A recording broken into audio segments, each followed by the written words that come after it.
Last lecture में हम लोगों ने कुछ नंबर्स को प्रूव किया था कि वो इरेशनल है, जैसे √2 किया था, 1/√2 किया था, √10 किया था। अब कुछ और क्वेश्चन उसी के आगे हम लोग करेंगे।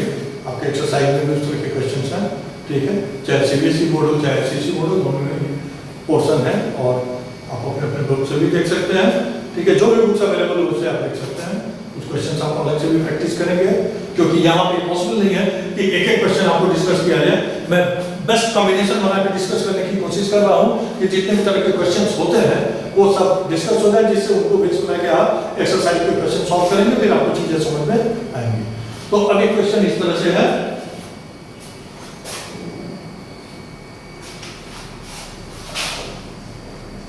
prove that 7 minus 2√3 is irrational। ये प्रूव आपको करना है। तो कैसे आप इसको करेंगे, ये कॉन्ट्राडिक्शन मेथड ही होगा। Let r = 7 minus 2√3 is a rational number। हम इसको रैशनल नंबर मान लेंगे और आगे फिर करेंगे तो देखेंगे हम कि कुछ न कुछ ऐसा आएगा जिससे लगेगा कि जब जो माने थे वो गलत है, ठीक है। तो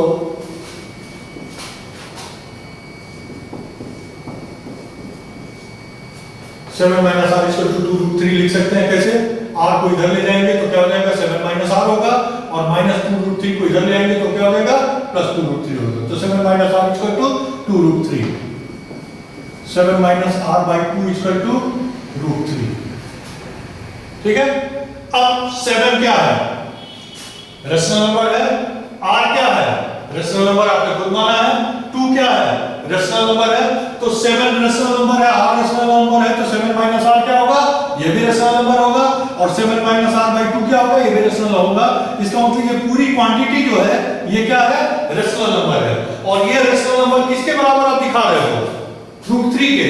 इसका मतलब यू आर सेइंग कि √3 इज रैशनल नंबर, लेकिन आप ये जानते हो कि √3 रैशनल नंबर नहीं है, √3 इज इररेशनल नंबर। तो आप क्या कहोगे, इसका मतलब जो आपका एजम्पशन था वो गलत है, तभी इस तरह का रिजल्ट आ रहा है।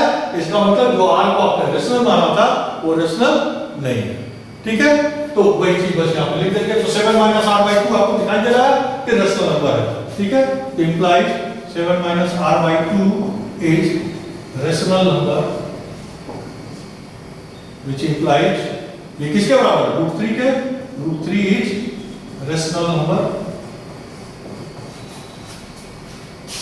but we know that it is irrational number।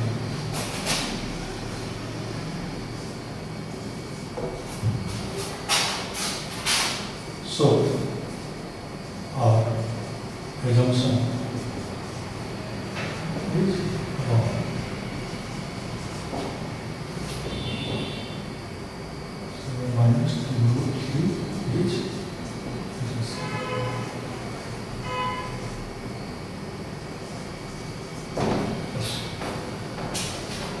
इसमें ज्यादा कुछ नहीं करना था आपको ये नंबर को प्रूव करना था।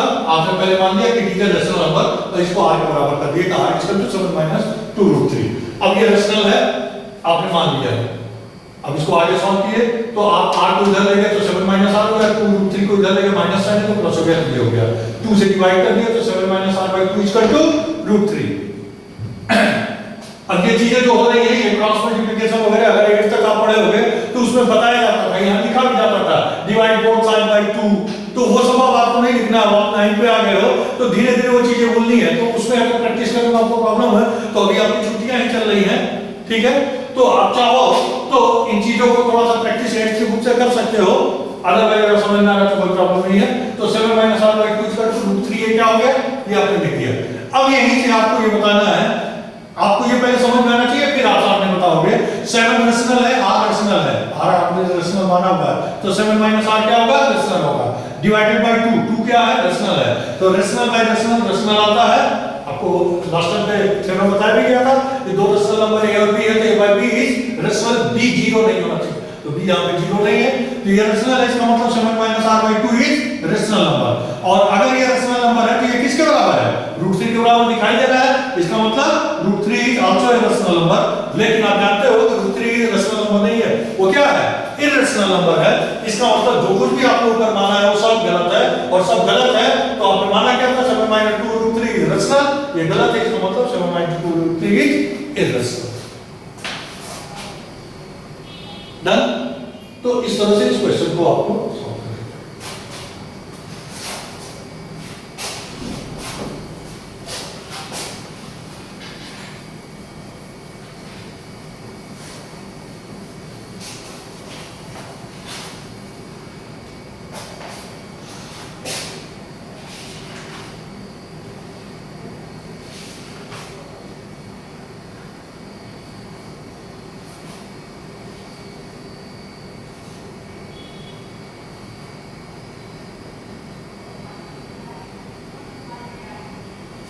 अब कुछ डिवीजन हम लोग करें और उस पर कुछ इंफ्लुएंस रहा होगा, वो हम लोग देखेंगे।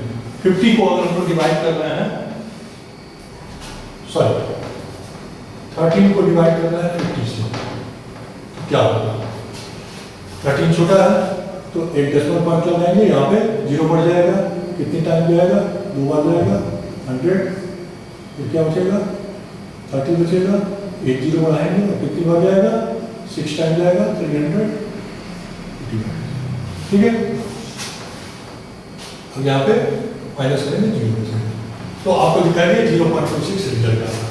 ठीक है, चलिए कोई बात नहीं है। 25 को 16 से डिवाइड कीजिए, 1 टाइम जाएगा, 16, 9 बचेगा, छोटा है, डेसिमल लगाएंगे, 0 लगाएंगे। 5 टाइम जाएगा, 80, 1 0, फिर एक 0 बनाएंगे, 6 टाइम जाएगा, 96, 4 बचेगा, 0, 2 टाइम जाएगा, 32, 8 बचेगा, 0 बनाएंगे, फिर 5 टाइम जाएगा, 80, तो रिजल्ट क्या होगा? 1.562। ठीक है, कोई प्रॉब्लम नहीं। अब आप लीजिए 1 को 7 से डिवाइड कीजिए।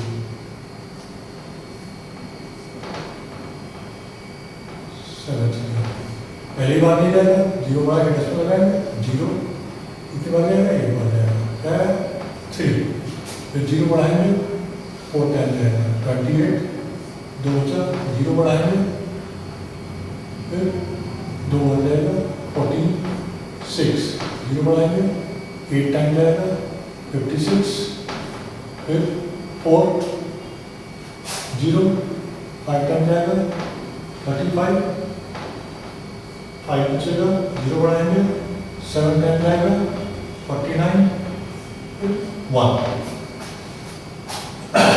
अब अगर आगे आप करना चाहो तो देखो, फिर 10 होगा, कितनी बार जाएगा? 1 बार जाएगा, 7, 3, 0, 4 टाइम जाएगा, 28, 2 0, फिर 2 बार जाएगा, 14, 6, 0 बढ़ाएंगे, 8 टाइम जाएगा, 56, कितना बचेगा?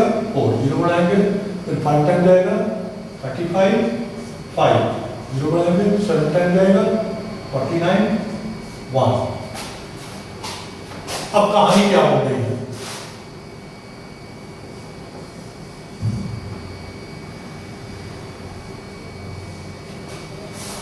जब आपने 13 को 50 से डिवाइड किया तो रिजल्ट आया 0.26 और यहां पे रिमाइंडर 0 आ गया। जो डिवीजन का प्रोसेस था वो टर्मिनेट हो गया। जब आप 25 को 16 को डिवाइड किए तो आप पेशेंस के साथ डिवाइड करते रहिए। 1.5625 के बाद यहाँ पे क्या आ गया? डेसिमल में 4, इसके बाद फाइनली 0 आ गया। 0 आने का मतलब क्या हो गया? इसके बाद आप कुछ भी करोगे अब कोई फर्क नहीं पड़ने वाला है, क्योंकि बार-बार 0 ही आएगा। मतलब अब आपका डिवीजन का प्रोसेस यहाँ पे टर्मिनेट हो गया। ठीक है, अब आप इसको लेंगे। यहाँ पे जब आप कर रहे हो तो इस केस में क्या हो रहा है? 1 को आप डिवाइड कर रहे हो तो डेसिमल लगा के एक बढ़ गया, 7, 30 आया, 28, फिर 2 बार गया 14, फिर 6 बचा, 1 टाइम गया 56, फिर 4 0 आया 35, फिर 5 0 आया 7 जा 49, फिर 1 आया, फिर 0 बढ़ाया, फिर 7। अब आप देख रहे हो कि जब ये यहां पे 1 आया और ये यहां के बाद का जो सीनरी वो वही है जो इसके ऊपर का सिनेरियो है। ये यहां से फिर वही कहानी रिपीट हो रही है। और कोसेंट में भी आप देख सकते हो, कोसेंट में क्या आया था 0.142857, फिर 142857 और 57 के बाद फिर यहां पे क्या आ गया है 1 आ गया है। अगर फिर आप डिवीजन प्रोसेस शुरू करो तो ये 0 बढ़ेगा, फिर क्या आएगा 1, 3 बचेगा, तो फिर 4 टाइम जाएगा, मतलब 14287 फिर आएगा 14287, फिर 14287 और ये इनफाइनाइट तक ऐसे आता रहेगा, कभी खत्म ही नहीं होगा। तो इसका मतलब अब यहां पे डिवीजन जो है दो तरह का होगा। अच्छा, जब आप इसको ऐसे लिखते हैं 13/50, इसको लिखते हैं 25/16 और इसको लिखते हैं 1/7, तो ये तीनों नंबर क्या है रेशनल नंबर है, क्योंकि रेशनल नंबर में क्या बताया गया है the number which can be represented as p by q where p and q both are integers, q not equal to 0 and p and q have no common factor except 1। वो सारी property है p by q के form में है, q 0 नहीं है और इनमें कोई कॉमन फैक्टर नहीं है, सिंपलेस्ट फॉर्म में है। तो इसका मतलब क्या हो गया, ये तीनों रेशनल नंबर है। लेकिन रेशनल नंबर में जब उसका हम फ्रैक्शन के फॉर्म में डेसिमल एक्सपेंशन कर रहे हैं तो आपको दो प्रॉपर्टी दिखाई दे रही है। कुछ तो रेशनल नंबर ऐसे दिखाई दे रहे हैं जो आफ्टर डिवीजन एक सर्टेन स्टेप के बाद टर्मिनेट हो जा रहा है, डिवीजन का प्रोसेस टर्मिनेट हो जा रहा है। और कुछ के केस में ऐसा हो रहा है कि डिवीजन प्रोसेस टर्मिनेट नहीं हो रहा है, वो आगे कंटिन्यू करता चला जा रहा है और इनफाइनाइट तक चलता चला जा रहा है। लेकिन केवल एक उसमें अच्छी चीज दिखाई दे रही है कि जो कोसेंट आ रहा है एक सर्टेन स्टेप के बाद उसका रिपीटिशन हो रहा है। तो दो केस हमारे पास बना डिवीजन का, एक बना टर्मिनेटिंग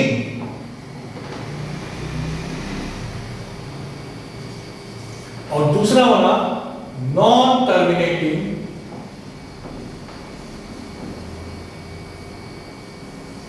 बट रिपीटिंग या रेकरिंग करते हैं।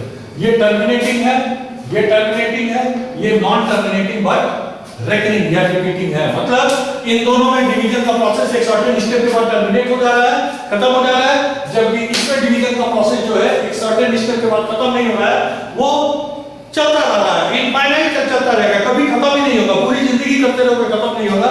लेकिन केवल एक चीज दिखाई दे रहा है कि जो कोसेंट का पार्ट है ये बार-बार रिपीट हो रहा है। तो रेशनल नंबर अब आपके पास दो तरह के हो गए डेसिमल एक्सपेंशन के पॉइंट ऑफ व्यू से अगर देखें।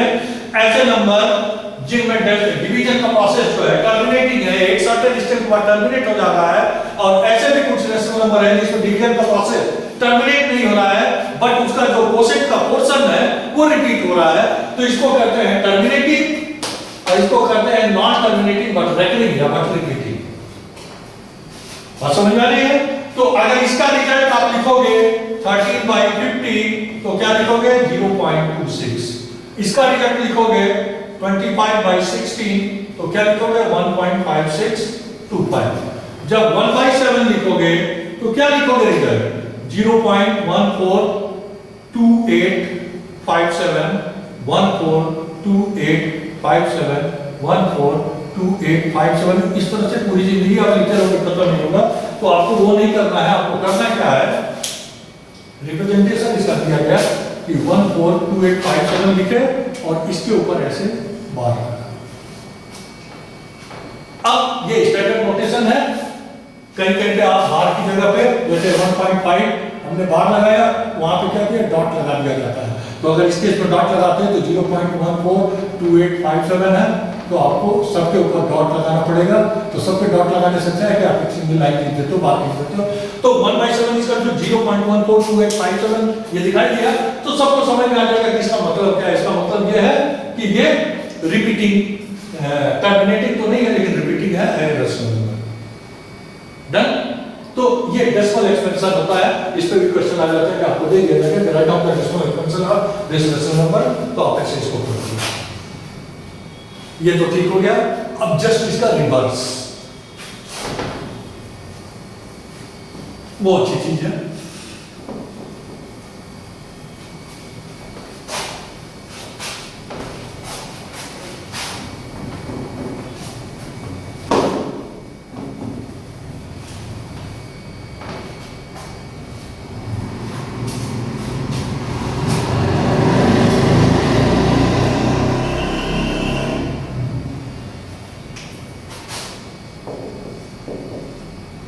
जैसे ये दिया जाएगा, it is a rational number represented in fraction form.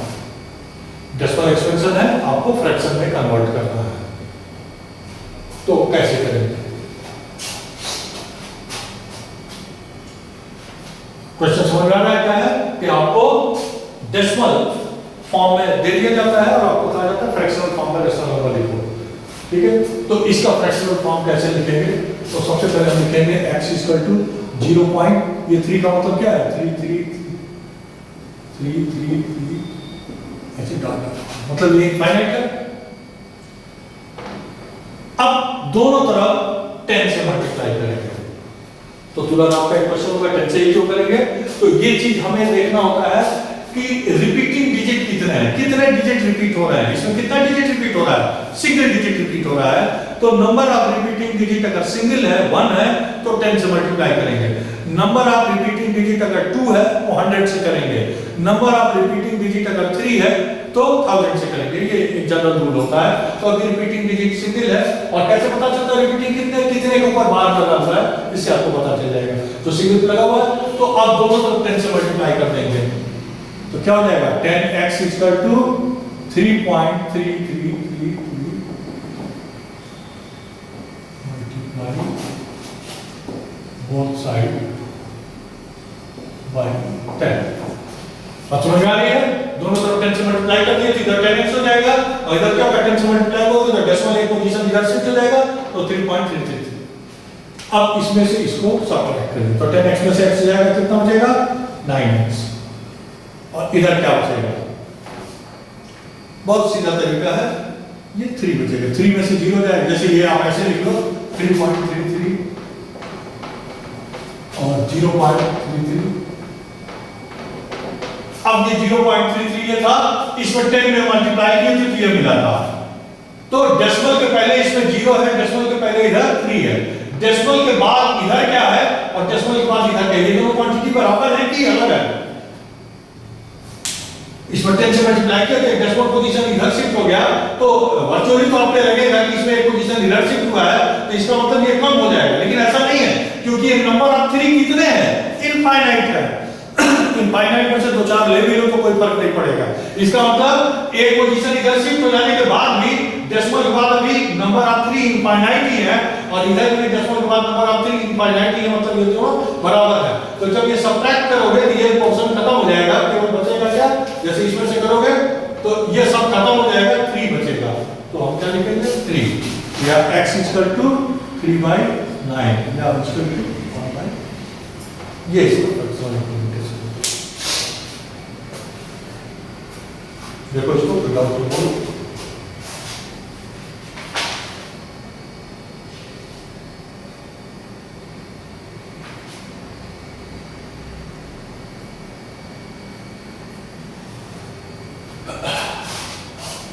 है बात समझ में? एक तो क्वेश्चन और हम लोग करेंगे तब समझ में आएगा।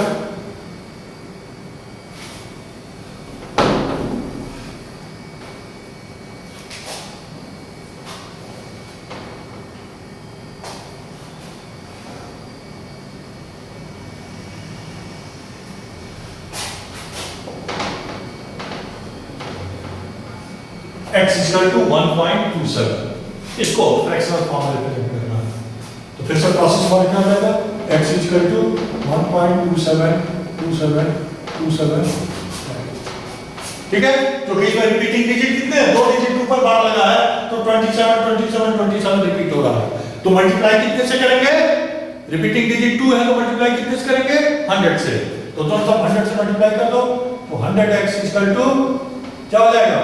2 प्लस शिफ्ट हो जाएगा 127.27272727, ठीक है? दोनों तरफ 100 से मल्टीप्लाई कर दिए, ये चीज बन गया।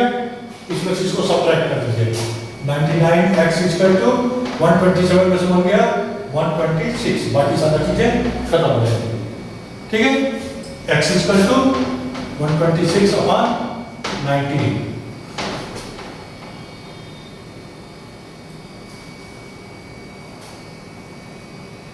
नाइन से कट जाएगा 9 11 और 1 4 14/11।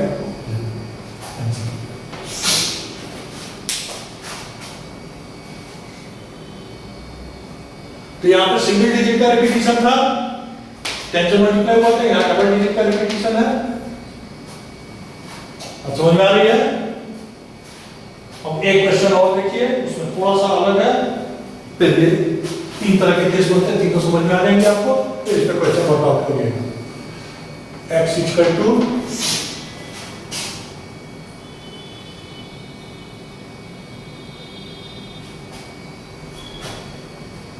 0.235।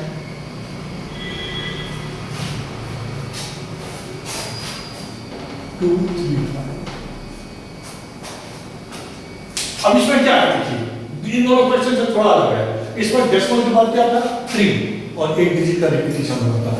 इसमें डेसिमल के बाद क्या था 27 और 2 डिजिट का रिपीटिशन होता है। इसमें डेसिमल के बाद क्या है 235 है, लेकिन रिपीटिशन 2 डिजिट का हो रहा है, 3 डिजिट का नहीं हो रहा है। तो ये 2 इसमें एडिशनल है, इसको पहले हमें इधर ला लेना होगा। ये बाकी चीजें जो करने हैं उसके पहले ही इसको इधर लाना, और इधर लाने के लिए क्या करना होगा 10x इक्वल टू ये क्या हो जाएगा 2.35, ये हो जाएगा। 0.2 है, 10 से मल्टीप्लाई करोगे तो क्या होगा, डेसिमल इधर से हो जाएगा, तो 2.35 हो जाएगा। अब ये क्वेश्चन क्या बन गया, वही बन गया जो आपका ये क्वेश्चन था। अब देखो फिर से लिखो 10x equal to 2.35 repetition 2 digit का है, तो कितना से मल्टीप्लाई करेंगे 100 से, तो 100 से ये तो पहले ही से 10x है, तो कितना हो जाएगा 1000x इक्वल टू 235.35। अब इसमें से इसको माइनस करो, 990x equal to 233, x equal to 233/990।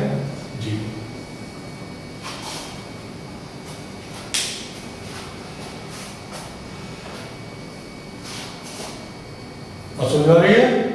तो इस तरह से कोई भी नंबर रेशनल नंबर अगर डेसिमल फॉर्म में दिया है तो उसका हम फ्रैक्शनल रिप्रेजेंटेशन दे सकते हैं, और फ्रैक्शनल रिप्रेजेंटेशन दिया है तो डिवाइड करके डेसिमल रिप्रेजेंटेशन, ये इसके पहले मैंने बताया था।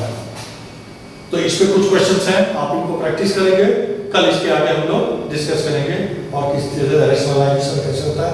अच्छे क्वेश्चंस कल मिलेंगे कल परसों में, तो उसको डिस्कस करेंगे। Okay, thank you.